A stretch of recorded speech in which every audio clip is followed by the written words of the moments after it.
He may come. He might come. He may come in the evening. He might come in the evening. எது correct?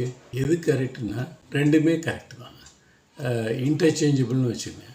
ரெண்டு இதுக்கும் சொல்லலாம், அதுவும் சொல்லலாம். ஏன்லாம் கேட்க வேணாம். ஆராய்ச்சிக்குள்ளே போனோம்னா நம்ம ஆராய்ச்சிக்குள்ளே மாட்டிக்கிட்டு மீள முடியாமல் தவிப்போம். தெரிஞ்சுக்கோங்க, அவ்வளோதான். அதுமாதிரி யூ ஷுட் கம் பங்க்சுவலி, நீ நேரம் தவறாமல் வர வேண்டும், எல்லாருக்கும் தெரியும். சம்டைம்ஸ் சம் சென்டென்சஸ் பார்த்திங்கன்னா அந்த ஷுட்டு முதல்ல போட்டு ஆரம்பிப்பாங்க.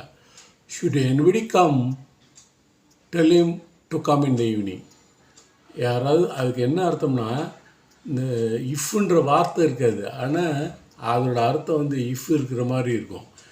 யாராவது வந்தால் மாலை வர சொல் அப்படின்னு அர்த்தம்.